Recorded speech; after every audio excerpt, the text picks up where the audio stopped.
Sa ganitong sitwasyon, buong makakaya gagawin natin para kahit hindi nila nakita at nakasama ng matagal, masisilayan naman nilang nasa maayos na kalagayan. Sira po pakiramdam kapag baby ang iniimbalsamo mo, tinatanggalan nyo pa rin po ng dugo ang baby. Kawawa naman po yung baby, dapat po care ng baby.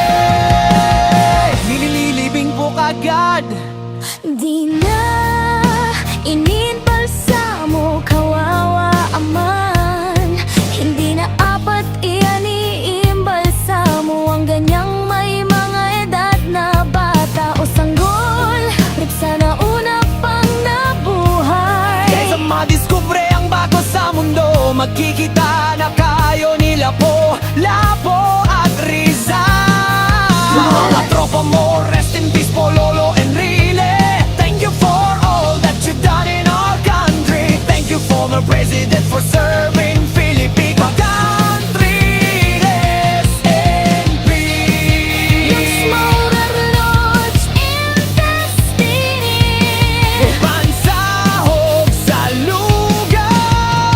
lugaw.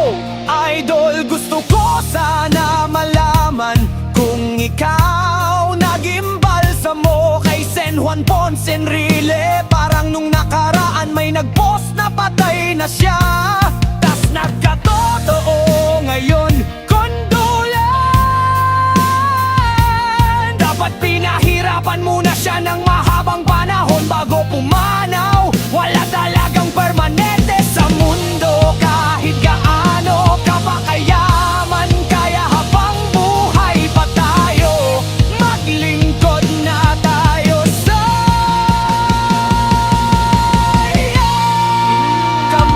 kamamalanay na siguro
ikabubuti ng namayapa para maging maayos ang magiging burol.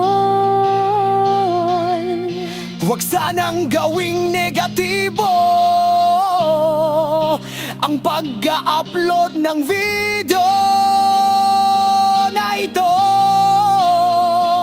Wala po akong ibang hangarin kung hindi makapagbigay ng kaalaman. Nagkakaroon talaga minsan ng amagang patay na